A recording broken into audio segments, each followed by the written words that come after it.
Hey guys, I'm so excited.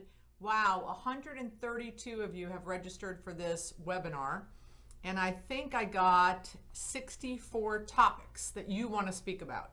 So we're going to speak very fast. I'm going to speak very fast. I've had 3 cups of coffee already, and I'm going to try to get through as many of your questions that I can. So let's jump into the first one. Someone asked, in negotiations with LOIs and lease clause negotiations, when do we give in, needs versus wants, etc.? So, a few things. First of all, you absolutely need to know the exit strategy of your client, your owner, the property owner, because if it's a long-term hold, you can be stronger with the mom and pops and national retailers than if you wanted to put it on the market in the next 90 days. Then you might want to give in to get the deals done, to get the NOI, the net operating income up, right? So exit strategy is crucial. Occupancy, very important. When I bought this property, I had 3 vacancies in 08. In 09, I had 14 vacancies. Some of you know the story when I called my son's piano teacher and said, Miss Vanessa, today's your lucky day. Didn't have a lot of negotiating opportunity when you have 14 vacancies in a shopping center that's 42,000 square feet. So if you have high occupancy, you can be firmer than if you have low occupancy. Use. We had 10 burger restaurants looking in our submarket at one point. Of course, I knew I was going to get a burger guy, and of course, he was going to pay the deal I wanted him to pay, and I could hold firm to certain lease clauses that he might have wanted to get out, but I didn't have to negotiate. So the use, the supply and the demand in your market about the use. Now that means that you've got to figure out and know in your market that there are 10 burger guys looking, which means you need to have really good relationships with your friends in your market, your neighborhood leasing agents. The other thing that's important to know about use is different uses can pay different rents, and you need to know that. My favorite book, one of my favorite books, Dollars and Cents. Yes, it was published in 08, but that's okay. Get this book if you don't have it. It is a wealth of information about different uses, different shopping centers, and how much people can pay. So that's called Dollars and Cents, Urban Land Institute. Get it. Clauses that I never give in on, reload clause. Years ago, I did my first Home Depot deal. 100,000 square foot Home Depot deal almost was dead in the water because of a 600 square foot dentist. Never gave up relo after that. So you gotta hold firm to the relo, crucially important. Now again, if my shopping center is 80% empty and this guy is a restaurant on the end cap and you don't have any other end caps, well then of course you're gonna give up on the relo because you can't put him in a like mind space. Sales reports, very important. I try never to give up on sales report. I don't really care that much about percentage rent, but sales reports I must have unless the retailer absolutely never gives them. But I do my due diligence and I call my friends around the country. So if the national retailer says we never give them, I make sure to make a few phone calls to find out if that's the fact before I give in. But with mom and pops, very important to get the sales reports, very important. If you have a hard time or you struggle with this, send me an email, call me, and I will role play that with you on the phone to help you get over the hump of getting those sales reports. It's crucial for the future success and monitoring of your shopping center. Many national tenants these days want to get rid of a real estate tax increase if you sell the property. Even though that won't affect you, and sometimes people think, oh, I can just give it because it's only going to hurt the next guy. Buyers are very sophisticated today. If they see that, that could hurt your sale. So absolutely do not give on that. What I've been able to do with some national retailers is say that the first 2 sales in the next 5 years, they have to pay the increase. But if I sell 3 times in 5 years, then they don't. And I think that's a good compromise. Market knowledge. If you're in a market where you've got 10 shopping centers, and this is happening with me right now, the only vacancies are 3, 4, 5, 6,000 square foot spaces. There are no 1,000 or 1,200 square foot spaces. So if I have a shopping center where I've got the only 1,000 square foot space in the market, we can be very strong. versus all of us that have, 4 to 5,000 square foot spaces. We can't be that strong because there aren't enough uses to fill all of our vacancies. So what I'm going to try to do is divide some of those spaces to put some smaller spaces on the market. Also, if you have a shopping center that you only have parking for one restaurant, you can be very, very strong with that restaurant because it's the only one you're going to do. So hold firm to that. Exclusives, very important in the beginning. Let's say it's a brand new out of the ground development. Be very careful with the exclusives that you give out. I've made a mistake recently with that. My client needed to close a loan for construction, so the bank, he was pressuring me and the bank was pressuring us to get some signed leases. So we did a cell phone deal and I gave an exclusive. I should have never done that. Big mistake, big mistake. I learned a lesson. So we're gonna build 100,000 square feet and I have, I could probably have put, a discount like a Metro PCS and then maybe a T-Mobile or a Sprint, but I gave the Metro PCS guy an exclusive. Bad news. Now, alternatively, if you're at the end of your shopping center, you have one space left to lease and it's already baked in, then you know what you can do. So, but be careful in the outset. So that's question number 1. I hope that I answered your question. Question number 2, leasing financials. I presume you're talking about a mom and pop. Here are the things that I look for. Cash, cash, cash, cash, and then guess what? Cash. Cash is king. That's the first thing that I look for. If the guy shows me on his financials he's got 30 grand in cash and 15 grand in credit card debt, it's a problem. If he has 30 grand in cash, no credit card debt, and it costs him 90 grand to open a business, it's a problem. Now I call him and say, I don't understand. You're showing me that it takes you $90,000 to open, but you only have 30 grand of cash. Where are you going to get the rest of the money? Mom and pops have all kinds of interesting answers for that. I'm going to get an SBA loan. I'm not showing you all of the cash I have. You're going to give me some of the cash in TI. So that's always a great question to look at the cash and the startup costs. I always pull the credit on people. Now, there were a lot of speculators during the last recession that have bad credit. So I check to make sure if they have bad credit, what caused the bad credit. If they bought 3 or 4 homes in Fort Myers, Florida, and they got foreclosed on, and that's the only thing on their record, and they figured they've acknowledged their mistake that they thought they could be speculators, then I might look aside to that. But if it's credit card bills or medical bills, and I mean, if it's just a bunch of debt piled up, I would probably want a super big security deposit or a cosigner. I want to know if they're making money. If they have another location, I want to know if they have made money.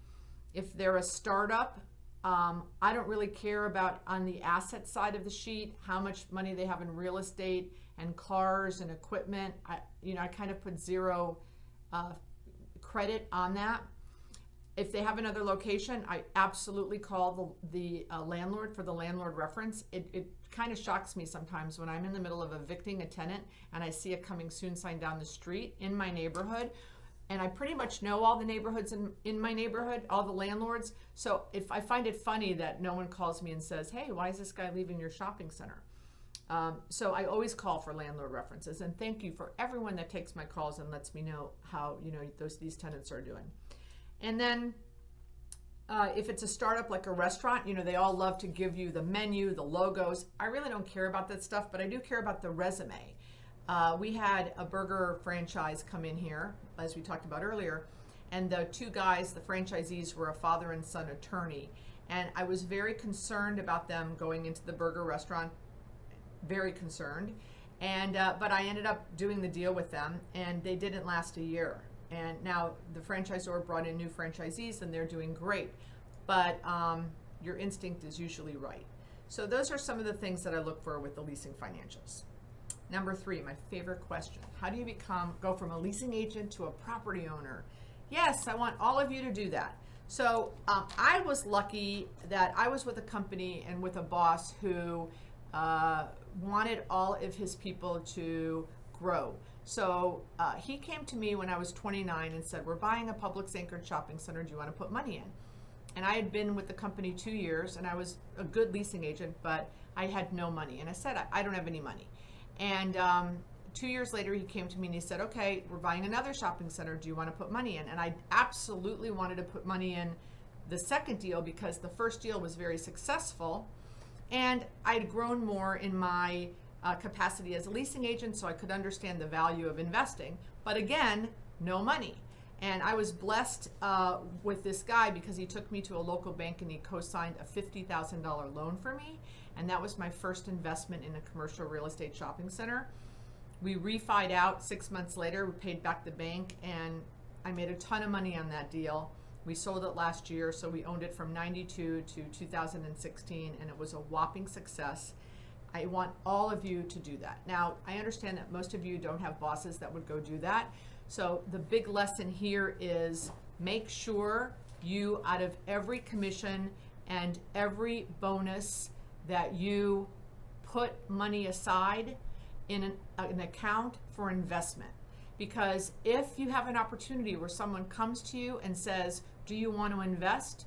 You want to make sure that you have the money to do so. So, how else do you do this besides investing with your company? So if your company's buying deals, you try to get in and see if you can get in on their deals. Obviously, you work for the company, etc. Now, if your company allows you to do deals outside, start small. So I have some guys who are my rock star students, and they want to do this, and we've been talking for years, 2 or 3 years about them doing it, and they came up to me at a recent ICSC, and one of the guys says, I think I found a deal. I'm like, awesome. I said, tell me about it. And he said, it's an out parcel at a grocery anchored strip. The tenant went dark. It was some tenant. I think he said the building was 5,000 or 6,000 square feet on an acre and a half or something. And he says, I know I can lease it for probably $20 a square foot.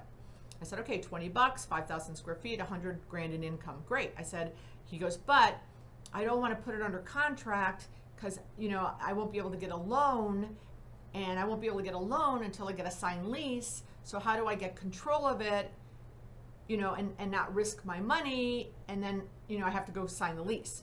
And I said to my guy, well, how much is it? And he said, it's to buy it. And he goes, $600,000. And I said, so how confident are you that you can get the tenant for the $20, $25? And he says, 100%.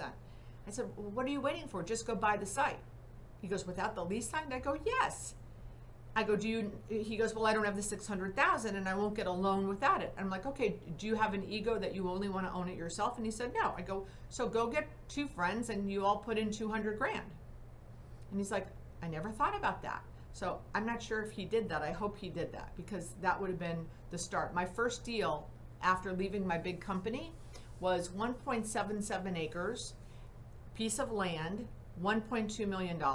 And I went, and now I was lucky at this point. I was 44 and had been in the business for, 20 years. So I had built up some friends who had done the smart thing and put money aside. So my goal was go to 10 of my friends to get 100 grand. So I ended up getting, I think, 600, and we got a loan. We got someone actually gave us a loan on a piece of land, which the deal was a huge success. We ended up doing a Walgreens on it, which was not the plan when we bought it. But it was great, but it was something that we started with small, and we did family and friends. The crucial part of acquiring property, a shopping center, a piece of land, a strip club. I bought a strip club, knocked it down, built a strip center. Anyway, you have to know your market cold. And how do you know your market? You talk to every leasing agent. You canvass the tenants. You know who's doing well. You know who's going in. You know who's going out. You know what people are paying for renewals. Know your market cold. If you know your market cold, you will learn of off-listed, opportunities that you can take advantage of. And people will give you money because you know the market. So the last thing that I want to say about this topic is there's a phenomenal book that Gary Rappaport wrote. If you go to ICSC under books, Gary Rappaport, and it's how to invest in shopping centers. And it talks about partnerships and agreements. It's fabulous. If you want to buy real estate, you have to go buy his book and read his book. Okay. The next question is securing off-market deals as a tenant rep. So I think what you are asking me is, how do I find spaces that are not yet out on the market? So if you're representing, let's say, a restaurant and you want to be in a hot market, how do you find a space that's coming available? So that's pretty, well, the answer is easy. The work to get there, not so much. You have to have phenomenal top of mind relationships with all of the landlords in that market. So you need to know every owner and every leasing agent for every shopping center that potentially you want to put your tenant in. And that takes work and it takes time. You know, in hot markets, it's a marathon, it's not a sprint. But alternatively, even if you are top of mind with the leasing agents or the owners of the properties, I don't think that they would do a deal with you one-off without going to market.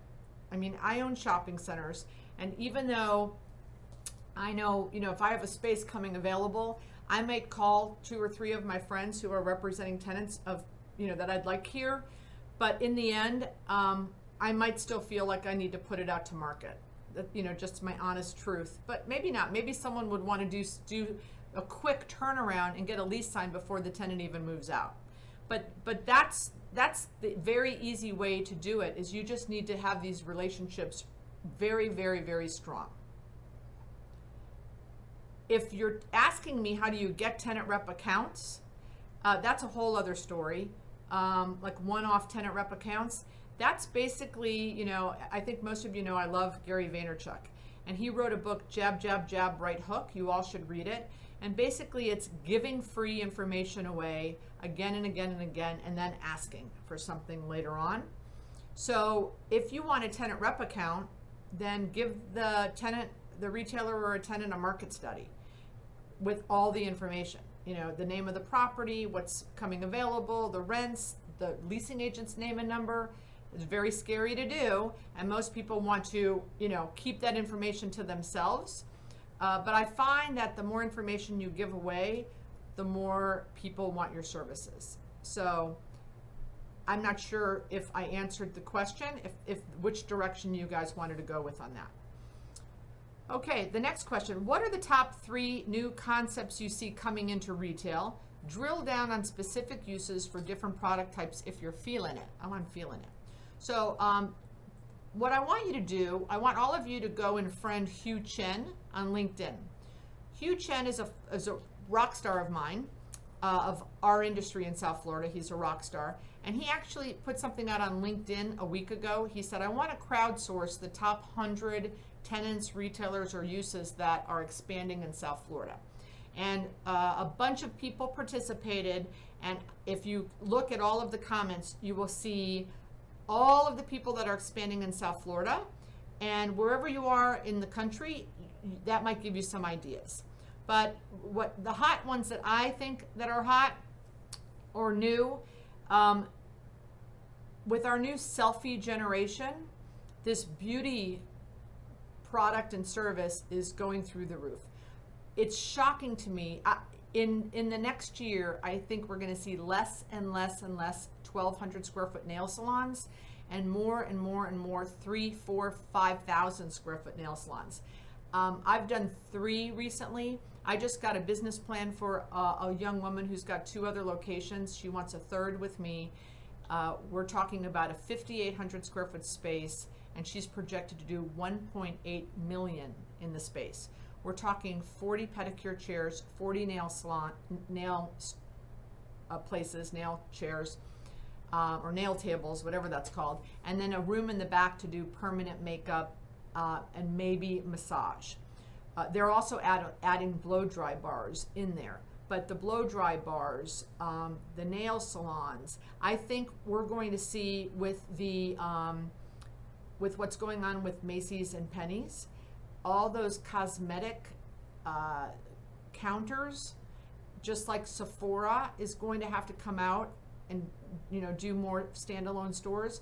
I think we might see, yesterday CNBC had Estee Lauder on, and they were reporting, you know, great earnings. I would not be surprised if we started seeing Estee Lauder, Clinique, MAC, some of these other cosmetic bars in these department stores coming out and doing some bricks and mortar. Watch for that. That's a prediction. I hope it comes true. Gary Vaynerchuk again, my dear pal, who I love so much, he's predicting meditation rooms on every corner in the next 3 to 5 years, like Starbucks. That mental health is taking off, and just like physical boutiques, health and wellness by SoulCycle and all of these boutique fitness, he believes the next wave is going to be mental health fitness. So watch for that. I have a upscale foot massage place. She does great. She started doing meditation 3 nights a week. She's sold out. So I've actually told her I would fund her expansion to do a meditation room, because I think Gary's probably right on. Another tenant that just opened in Boca down here is called NeuroCare Brain Performance. It's, I'm not sure what they do inside there. You could look them up, but I think the broker told me it's for kids who have ADHD whose parents don't want them on meds. So some sort of, I don't know, exercises in there, maybe mental and physical. I'm not sure. But they took like 4,000 or 5,000 square feet, and they went on a main street, Main and Main, so they're paying big rents. I have never seen so many supermarkets expanding in my history, 31 years. We've always joked that, there's only, one game in town in Florida. Well, that is changing. There's probably 8 different groups looking for spaces today, so that's awesome. We're having just a craze with breakfast places right now, pizza, burger, restaurants. Everyone knows about the craze with fast casual. Everything I'm reading says that traditionally we've been 5 to 10% of our shopping center is restaurants. Now they're predicting that all shopping centers, if they have the parking, will go to 20%. And our parking will be alleviated soon, I would say in the next 3 years, with this automated driving cars. So that's going to help all of us. And then my last idea that I'm working on, I don't have any answers, but I'm very interested in it, is the wedding business. I have read that worldwide the wedding business is a $250 billion industry, and in the States it's $80 billion. Brides are not going to, this is internet resistant, because brides are going to want to try on their dresses, whether they rent them or they buy them. And the millennial generation, they're saying, are going to rent more than they buy. And tuxedos, the guys are going to have to go into the stores and get their measurements and get fitted. So I am pursuing that, because I think that the millennial generation are now in the wedding age. And I've seen in the last 6 months, 3 of my rock stars that are millennials all got married. Big, beautiful weddings. I still think invitations and stuff like that will be online, but what about bakeries that sell wedding cakes? You can't taste a wedding cake online. So those are my ideas for that question. Next, how to get in touch with national tenants. So anyone that's listening to this, email me and ask me for the survey results from the national retailers that I recently did, where they again and again and again and again and again are telling us to not send email blasts, and that we're all still doing it. So that's the quickest way not to get in touch with a national tenant, is to send an email blast. That might work if you have a second generation restaurant and you send it to your restaurant brokers in your community. But to send out your general shopping center flyer to the 300 national retailers that you have on a list somewhere is absolutely not going to get you a response from the national retailer.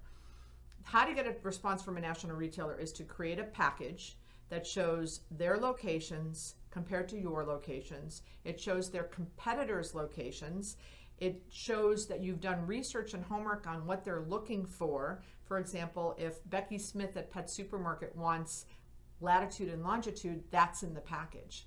If Party City wants to know their frontage and depth of the space and what you have for deliveries in the back, you have that in the package. None of us, very, very few of us do that. And the ones that do that, the feedback from the retailer will be sky high, and you will get a call back. I promise. Tell me your success. Try it once. If you think that Sherwin-Williams is going to do great in your property in this space, prepare that package, send it out to the Sherwin-Williams guy, and see what happens. Now, if Sherwin-Williams says he needs a minimum of 40 foot of frontage and you want to send him a 20-foot space, that's not going to work, especially if you don't put something in the email to him like, I know this is only 20 and you need 40. However, if you don't acknowledge that you know what their requirements are, forget it. And then they remember, believe it or not, who does that kind of stuff. And the next time you send a package, it might be the perfect package, and you might get missed out on because they don't trust you, because you were lazy the first go around. Don't do that. Please don't do that. How to find carts and RMUs for any center. So this for the mall people that are listening. My favorite idea, I love this idea, and actually I talked about this idea in Dallas last week, and I got online yesterday some shopping center retail email newsletter, and a mall in another city's doing this. So now I'm going to call that mall and find out the specifics, because this was just an idea that I had no idea someone was doing it. I'm so excited. Shark Tank contest. Advertise that you want to do a Shark Tank contest for the teen group, baby boomer group, and veterans.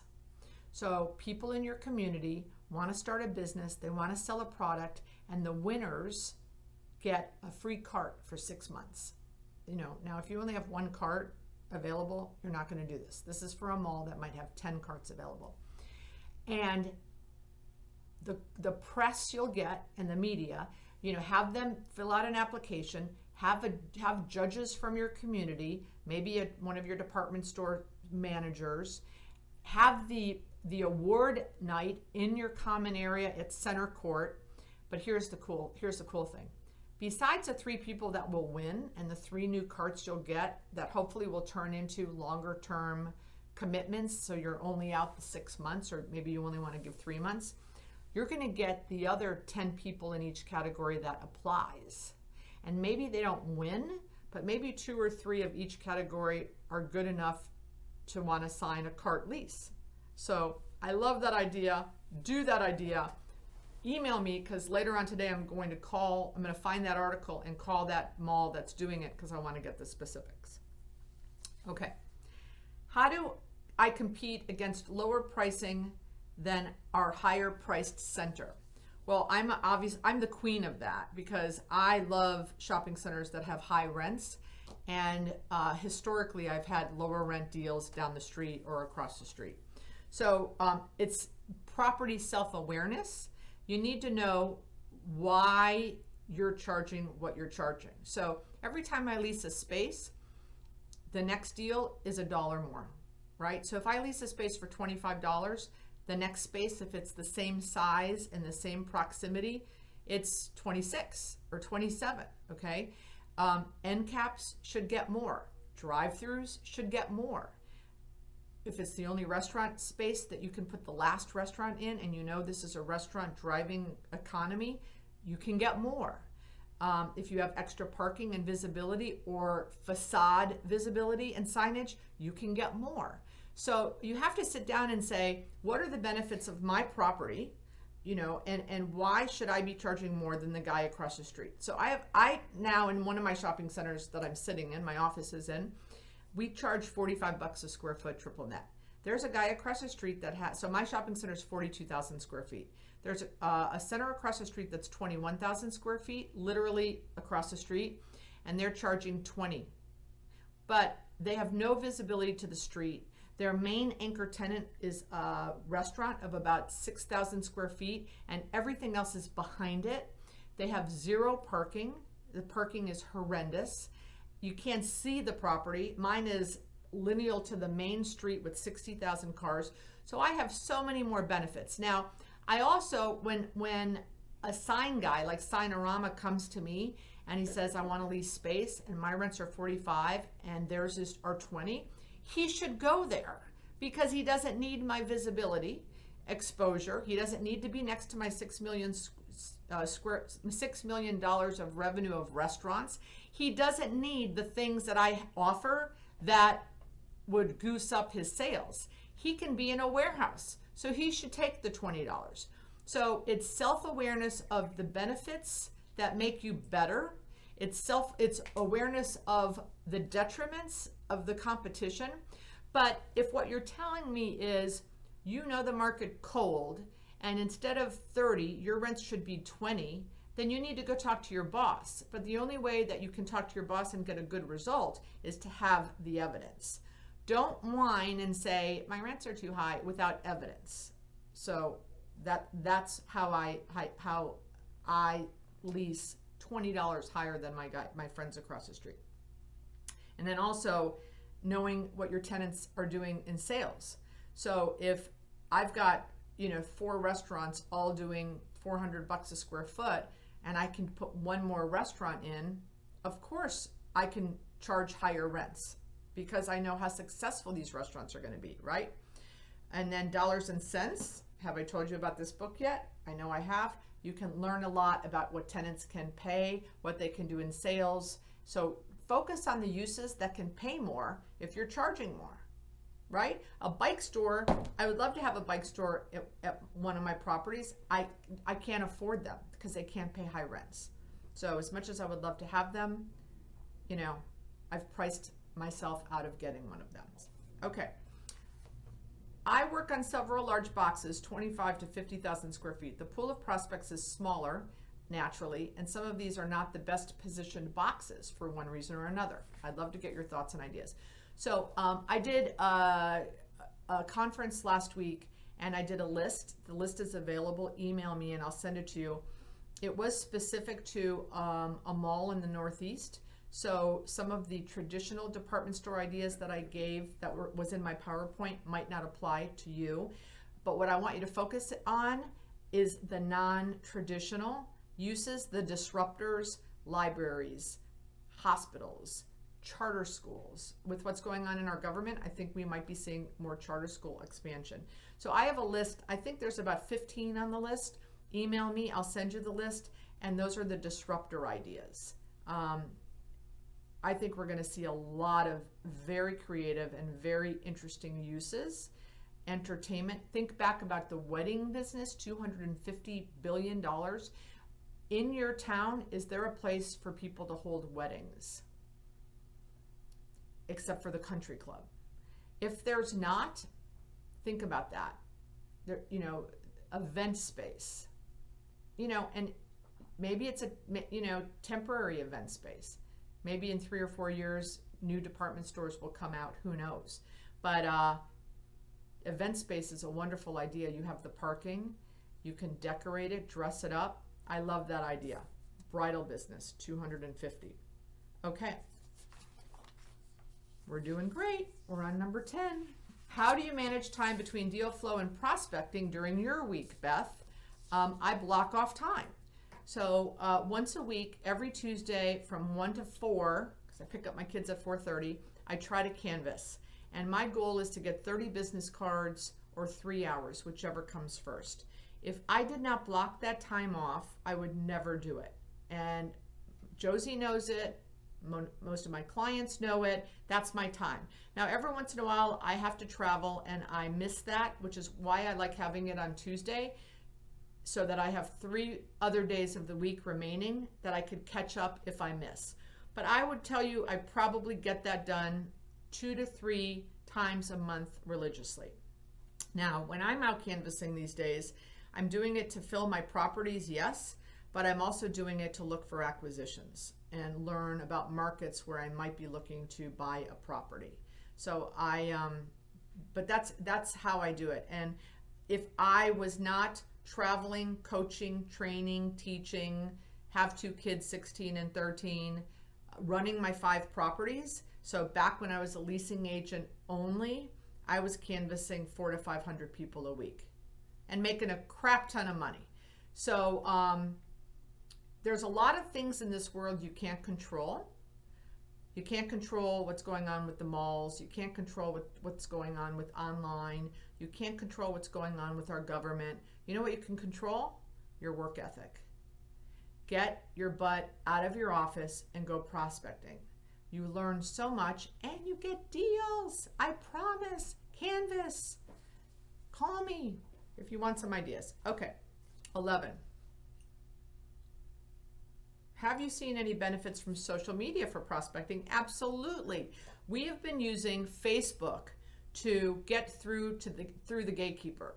So this only works if you've been canvassing. So here's the story. Jimmy's Chocolates. They were in South Florida for 29 years, and everyone said they're never going to open another location. But we really wanted them because we had 5 restaurants doing 6 or 7 million in sales, no dessert place. So we went by their place, we dropped off flyers. They had expanded to have a restaurant, dining room, so we ate dinner there. We bought chocolates. I bought chocolate gifts for clients. I couldn't get through to the guy. So Mackenzie, who was working with me as a leasing agent, she's now since moved to Costa Rica. I miss her terribly, but she was with me for 5 years. She said to me about a year ago, I have this idea. Let's send a private message through Facebook. And I said, that, the veteran had of me. And so any of you that don't listen to the veterans, because of course I said, that's never going to work, but try it. She private messages the guy 2 o'clock in the morning, which we now learn is when everyone responds, because these are all owner operators and that's when they have time to look at their Facebook. 2 o'clock in the morning, he responds, yes, as a matter of fact, we've been thinking about expanding. And they are a tenant of mine today, proudly to say that we got them for sure. We connected with them through Facebook. Because the owners of these mom and pop businesses, they don't let their people monitor their Facebook. They want to hear it straight from the customer. So now, don't spam people, because we tried that. We got kicked off Facebook for a little bit. So it needs to be someone that you've been in their store and it's so you go to like the Jimmy's Chocolates Facebook page and you private message. The other way I use social media is through Yelp. When I go canvassing for many of your companies, the first thing I do is, we identify the uses that we need and want in the property, and then we go to Yelp to find out, who are the top 3, 4, 5 prospects or tenants in the market existing that would fulfill those uses. And then we, and then when we find out that we want a chicken wing restaurant and we find a guy in Omaha that's got 4 or 5, he's the first guy we're going to go to if we're the hole in his donut, right?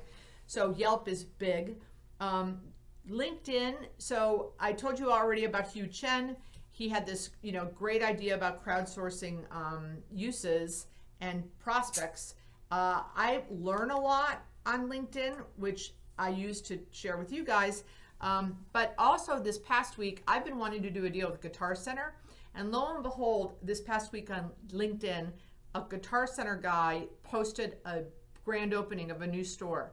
And I was able to reach out to him and say, hey, who handles, Guitar Center in South Florida? And he responded right back. So I'm happy about that. I do know one of my clients has said that since using LinkedIn to try to get Vegas appointments, their appointments responses went up like 30%. So that was about 2 years ago. I need to follow back up and see if they're doing it this year. So that's social media. As far as Twitter or Instagram or Snap, I've not been using those for prospecting. My big thing has been Facebook and Yelp. Okay, number 12, tracking your activities to gauge performance, tracking calls, showings, etc. Yes, Marco Rubio. You cannot measure, you cannot improve what you don't measure. Absolutely. So I 100% urge you, if you want to improve, to track how many cold calls did I do this week? How many canvases did I do this week? How many showings did I do this week? And how many deals? And do little hashtags in the back of your notebook. I don't want you to do some ridiculous Excel spreadsheet. Just in the back of your spiral notebook, you all know how I feel about spiral notebooks. Josie, do I have a spiral over there? On the back, just do hashtags, and then every month, group it up. here it is. Yay. Spiral notebook. Back page. Do hashtags. Get a spiral. So how many cold calls, canvassings? If you want to do call-ins, fine. How many showings and how many deals? And every month you should get better. Every month you should say, okay, last month I, canvassed 120 people and I did 12 showings. I'm 1 for 10. Great. How many deals? Nothing. Okay. Month 2, I canvassed 120. I had 15 showings. Awesome. Your numbers are improving and I got a deal. So now 1 deal, 25 showings. The 3rd month, you want to improve that. So absolutely, I love that question. You cannot improve what you don't measure. Measure it. All right. Market area to canvas. Where do I canvas? Do I go near my center for relocations or centers like mine 3 to 5 miles away for additional locations? All of the above ? I need a good starting point. Any tips to narrow my areas to be most efficient with my time?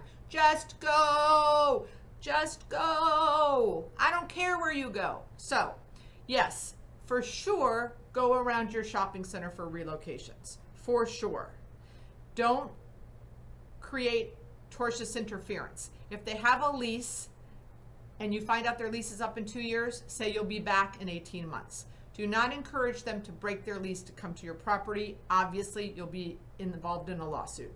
But you want to get to know the people that have already signed up on your street, in your market. So start close and learn and meet everyone and ask them, do you have any friends that might want to come and be in this great area like you? So start there, get to know that area well, and then branch off. How do you branch off? Similar demographics. So if you're in a demographic that's 30,000 of income, go to that kind of demographic, and it could be 20 miles away.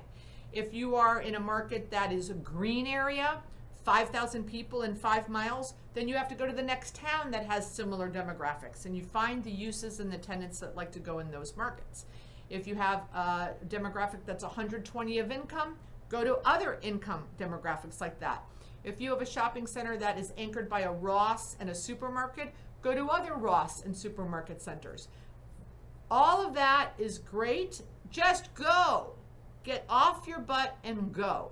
I promise you will get results and you will learn. I went canvassing a couple weeks ago for a shopping center. Our rents are 20, and we picked this street because it was demographically similar, and I found out after about 6 tenants that the rents were 10 and 12, so we cut our losses and moved on to a new area. But you don't know that until you go and you learn and then you start asking questions. Just go, please. Canvas. Okay. Being new to the industry, what's the best method or medium to develop a remote canvassing technique without traveling into markets? So I actually called this person up because I told them it was impossible to lease space without going into the market and without seeing the asset. He shared with me that his boss did not want to have the budget to do that, and that his boss has been very successful leasing without going to the properties or the markets. So stand corrected. His boss is, the authority, not me.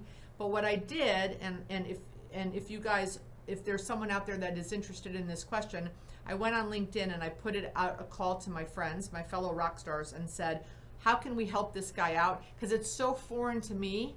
I don't even have the answers. I had some ideas that I gave the guy, but I said, hey, friends in the industry, how does someone lease a space without going into the market? And we got a lot of really great tips. We had people that said it's impossible, like I said, but we got a lot of great tips for this young man. So if you are interested in that, A, look up the LinkedIn post, but B, if you have great ideas, please share it because he needs some ideas. Okay. And thank you all for commenting, those of you that helped the guy out. I really appreciate that. Okay, how do you close the gap from sending introductory information to the prospect and gaining momentum in your conversation in order to get some real feedback? So what I want you guys to do is think about your best buying experience from a salesperson who you really liked and trusted. Write down the 5 things that happen in that buying experience. And then look at that and say, am I doing those things? My guess is the guy was not, rushing to the sale. He was learning a little bit about you and your wants and needs. And you need to do that with people. You need to learn, once you send introductory information, I don't want you to send introductory information without doing your homework first. And if you do your homework first, the retailers will appreciate that, and you will absolutely gain momentum in your conversation, I promise. Another thing, back to Facebook, is I'm becoming more and more friends on Facebook. So by the way, full disclosure, a year and a half ago, I wasn't on Facebook. I thought it was the most ridiculous thing. I am now, and Josie's laughing right here because everyone in my world was like, how could you not be on Facebook? I'm like, this is what a waste of time, you guys. This is a waste of time. It's so not a waste of time. Facebook is networking on steroids. We need to make connections, not contacts. I'm not interested in collecting 5,000 contacts. I'm interested in collecting 50 connections. So I know that there are people on Facebook that I've never done deals with, but I know stuff now about them personally that helps me have a connection with them. So when I run into them in Vegas, instead of the first 2 silly questions of when did you get in and where are you staying, which we all ask, I can say, wow, how cool that your son won that soccer tournament. Way better. So get on Facebook, be my friend, ask me to be my friend, learn about me and my kids. I'll learn about you and your kids. And when I run into you at Vegas, I can talk to you about more meaningful things than when did you get in and where are you staying. Okay, I've got a couple office leasing people on the phone. You got to go where the tenants are. Their question is how do we prospect? Same way. You've got to, but it's harder because you get kicked out and everyone has a gatekeeper. So first thing I do when I go into an office building is I take a picture of the directory, because if I get kicked out, I want to make sure I have the information. And then I literally go floor by floor, door by door. Now, here's the trick. I try to do, like if I'm going to do a submarket and canvas a submarket, let's say Coral Gables in South Florida, before I start doing it, I do a very, very, very thorough market study. And I hand out the market study to the gatekeepers with like a Hershey's kiss. And I say, your boss might be interested in this. Usually, if I hand out 20 market studies, I'll get 2 or 3 calls of people whose leases are coming up for renewal. And I also put something about, if you don't have a broker that represents you, you don't pay the brokers, the landlords pay me. So if you need help in finding new space to, expand or downsize, call me. So, but I'm also looking for tenants to fill my office building, and I attach a flyer. And hopefully the market study shows that my building has amenities or rental rates that are positive for the particular prospects I'm knocking on the doors with. And then go to networking events where business owners who lease office space are at. So instead of going to like NAIOP or BOMA or IRUM or CCIM, all great organizations, but they're not good for networking for prospects. They're good for other things. So you need to think about, where should I go? Like in retail, I tell everyone, go to the local Chamber of Commerce. The local Chamber of Commerce has about 300 members, and 10% are store owners. It's the Minutemen Press guy. It's the Embroid Me guy. It's the local State Farm guy. And they all lease space in shopping centers. Go there. Guess how many leasing agents are there? None. So go where the prospects are. Okay, how are we doing on time, Miss Josie? How much time is left? Sorry, guys. 5 minutes. Okay. I have a commercial property management company that I want to grow. What is the best way, to seek out owners of buildings and get in front of them for the management? So how I did it for 18 years is I identified a building that I wanted, that I knew was being leased or managed by a third party. So that's important. So if, I'm sure that there's owners, like for example, myself, we own and manage our own stuff. So no one ever asks me if, we'd want to hire them to lease or manage it. Now, it's interesting. 3 out of the last 4 summers, I've gone to Spain to teach for a month and a half. And it's kind of surprising to me that nobody ever called and said, hey, while you're gone, do you want to try us out to lease your properties? And then maybe when you come back, we'll stay on or something. No one's ever asked. I find that interesting. I'm not saying I would or I wouldn't, but if you know things about people and you think about it, that's what I would be doing. So if you read something that a company not to denigrate Grubb & Ellis, but 4 or 5 years ago, Grubb & Ellis was going out of business, and in South Florida they had a ton of listings. And at the time, I was consulting for a firm who did office third-party management and leasing, and I said, well, how's it going with all the Grubb listings? And they looked at me like, what are you talking about? I said, well, what do you mean? They have 30 listings in South Florida.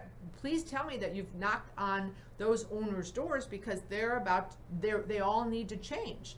So understanding the market, identifying which properties are managed and leased by a third-party firm. And you had said property management, so you didn't say leasing. So for sure, what I would want to do is go do a physical assessment. And we used to do this. So take pictures of, if you walk through an office building, if the carpet is pulled up in the hallway, if the bathrooms are a mess. In a retail shopping center, is there garbage overflowing? Is there graffiti everywhere? That type of thing, to then send a letter and say, hey, I'm a management company. I think that I could help you improve your property. Let's say there's signs falling in the pylon sign, or go. What I love, we used to do this a lot, lighting check. Lighting is a liability for property owners. And if you want a property and you go do a lighting check on a Thursday night at 10 o'clock and you send an email to the property owner and say, hey, I was by your property last night. Of your 20 light poles, 6 were out. Can I speak to you about property management business? So those are some of the ideas. How do you order your prospect lists? CRM, CRM, CRM, and CRM. Anyone that's watching this that doesn't have a CRM, shame on you. In the olden days, it was outrageously expensive, hundreds of thousands of dollars. Now there's, I think, Pipedrive and Close, I think, are 2 that are pretty cheap. So even if your company does not provide you CRM, invest in yourself and get it. If you're going to be in this business for 30 years, you might not be at that company for 30 years. The CRM will follow you, company to company. You must get a CRM program. What is the best list of national retailers that I could send a listing flyer? Well, hopefully by this time in this watching of this video, that person will know that you should never do that, right? We've learned that lesson. Don't send a listing flyer to a list of retailers.